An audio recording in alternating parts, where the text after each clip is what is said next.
है वतन हमको तेरी कसम, तेरी राहों में जहाँ तक लुटा जाएंगे। फूल क्या चीज़ है तेरे कदमों पे, हम भेंट अपने सरों की चढ़ा जाएंगे। है वतन हमको तेरी कसम, तेरी राहों में जहाँ तक लुटा जाएंगे। है वतन। हेलो एवरीवन, कैसे हैं आप सब। उम्मीद करता हूं कि आप सब बहुत अच्छे से होंगे। आज पूरा देश अपनी आज़ादी की 75वीं सालगिरह मना रहा है। Happy Independence Day to all of you. इस मौके पे देशभक्ति और साहस से भरी दो बहुत अच्छी फिल्में आई हैं। एक है भुज द प्राइड ऑफ इंडिया और दूसरी है शेरशाह। आज़ादी का दिन है, वीकेंड है, तो इससे अच्छा मौका और क्या होगा इन दोनों फिल्मों को देखने के लिए। तो आइए आज जानते हैं इन दोनों फिल्मों के बारे में। तो शुरू करते हैं भुज द प्राइड ऑफ इंडिया से। कहानी सच्ची घटनाओं से प्रेरित है। 1971 में जब भारत बांग्लादेश को पाकिस्तान के हाथों से आज़ाद करवा रहा था, तब पाकिस्तान ने यह सोचा कि भारत की ज़्यादातर आर्म्ड फोर्सेज ईस्टर्न साइड में बांग्लादेश के साथ खड़ी हैं, क्यों न इसका फ़ायदा उठाया जाए और भारत के वेस्टर्न साइड पे कब्जा करके हम भारत से डील कर सकें। इसी प्लान में पाकिस्तान ने भारत के सबसे वेस्टर्न एयरबेस गुजरात के भुज पे करीब 100 बॉम्ब्स और 22 मिसाइल दागे। भुज की एयर स्ट्रिप को तबाह कर दिया। अब ना तो वहाँ पे देश के दूसरे हिस्सों से कोई आ सकता था और ना ही एयरफोर्स की कोई प्लेन वहाँ जा सकती थी। ऐसे मुश्किल समय में स्क्वाड्रन लीडर विजय कार्णिक ने वहाँ के लोकल गांव की 300 महिलाओं के साथ मिलके भुज एयर स्ट्रिप की मरम्मत कराई और एयरफोर्स की मदद बुलाई। उसके बाद पाकिस्तानियों को वहाँ से दौड़ा कर मारा। अजय देवगन ने स्क्वाड्रन लीडर विजय कार्णिक का रोल प्ले किया है और संजय दत्त ने रणछोड़ दास पगी का, जो रेगिस्तान के बारे में काफ़ी कुछ जानता है। सोनाक्षी सिन्हा गांव की महिला के किरदार में हैं और शरद केलकर कर्नल नायर के रोल में। एमी विर्क ने फ्लाइट ऑफिसर बबल सिंह का रोल प्ले किया है। सब ने अपने किरदार को बखूबी निभाए हैं और इन सब में सबसे ज़्यादा सरप्राइज करती हैं नोरा फतेही। इनके छोटे रोल को इन्होंने बहुत मेहनत से निभाया है। हालांकि काफ़ी बड़े एक्टर्स हैं, लेकिन यह फिल्म उन सभी एक्टर्स की एक्चुअल पोटेंशियल पे खरी नहीं उतरती। बात करते हैं डायरेक्शन की। अभिषेक दुधैया की यह पहली फिल्म है और शायद इसका प्रेशर उन पे दिखता है। इस कहानी से वो पर्सनली काफ़ी अटैच्ड थे, क्योंकि उनकी दादी उन 300 महिलाओं में से एक थी जिन्होंने भुज में एयर स्ट्रिप की मरम्मत में मदद की। फिल्म का डायरेक्शन और अच्छा हो सकता था, क्योंकि जिस लेवल का VFX इसमें यूज़ हुआ है शायद उसे और बेहतर कर सकते थे। फिल्म की सबसे कमज़ोर कड़ी है एडिटिंग।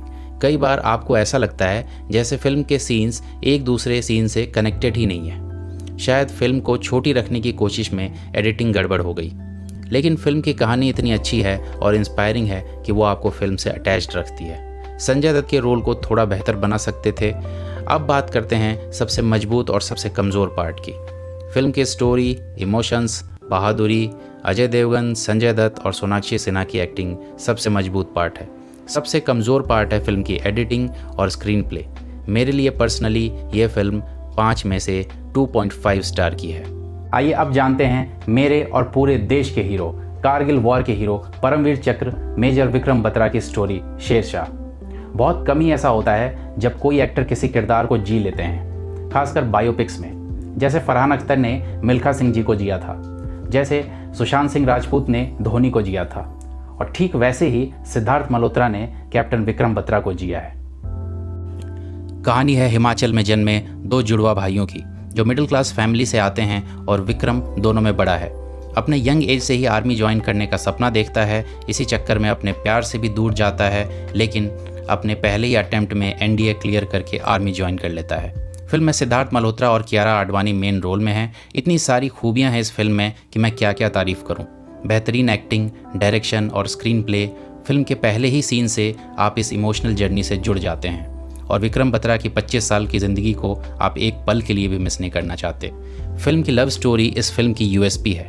कियारा और सिद्धार्थ की जोड़ी बहुत प्यारी लगती है, बहुत इनोसेंट लगती है। बहुत तकलीफ़ होती है ये जान के कि सच्चे प्यार करने वाले एक ना हो पाए।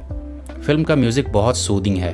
गाने बिल्कुल सही जगह पे डाले गए हैं और ऐसा लगता है कि बस ये लव स्टोरी ख़त्म ही ना हो। But war is a villain. War जब जब हुए हैं तब तब पता नहीं कितने घर उजड़े हैं। अपने मिशन को पूरा करते करते लेफ्टिनेंट विक्रम बत्रा कैप्टन बन जाते हैं और उनका ये दिल मांगे मोर वाला एटीट्यूड उनको हीरो बना देता है। वॉर में उनका कोड नेम शेर शाह होता है और वो लड़ते भी बिल्कुल वैसे ही हैं। जब आप विक्रम और डिम्पल की रियल स्टोरी को जानेंगे आप बहुत ही इमोशनल हो जाएंगे। डिम्पल जी आज भी अनमैरिड हैं और एक स्कूल में टीचिंग करती हैं। यही तो होता है ना सच्चा प्यार। फिल्म का डायरेक्शन किया है विष्णुवर्धन ने। इनकी जितनी तारीफ़ की जाए उतनी कम। सिद्धार्थ का करियर इन्होंने रिवाइव कर दिया और उन्हें भी अच्छे एक्टर्स की गिनती में ला दिया। फिल्म का सबसे मजबूत पार्ट है स्टोरी, डायरेक्शन और एक्टिंग। फिल्म में कोई कमज़ोर पार्ट नहीं है, बस आप सब इमोशनल होके रोना मत। कहते हैं ना कि हर फिल्म का मेन पार्ट होता है उसका डायरेक्शन। बस यही डायरेक्शन का फ़र्क रह गया दोनों फिल्मों में, और इसी फ़र्क की वजह से शेरशाह भुज द प्राइड ऑफ इंडिया से आगे निकल गई। मेरे लिए शेरशाह 5 में से 5 स्टार। परमवीर चक्र शहीद विक्रम बत्रा मेरे लिए पर्सनली हीरो हैं और मैं उन्हें बहुत एडमायर करता हूँ। विशाल सर से भी बहुत दूर का इनडायरेक्ट कनेक्शन सा है। ये स्टोरी सेल्फलेस और डायनेमिक नौजवान की है जो सिर्फ 25 साल जिंदा रहा बट हमेशा के लिए अमर हो गया। Lots of respect to his family और Dimple ji. Lots of respect to every Indian armed force jawan and his family. जय हिंद की सेना। कौन कहता है भगत सिंह दोबारा आते ही नहीं? कौन कहता है भगत सिंह दोबारा आते ही नहीं? आते तो हैं, लेकिन अफसोस कि वो 23 और 25 साल से ज़्यादा जीते ही नहीं। आप सब अपना ख्याल रखिए, अपने अपने घरों में महिलाओं, बुजुर्गों और बच्चों का खास ख्याल रखिए। This is Atul signing off for the day. Bye bye. जय हिंद।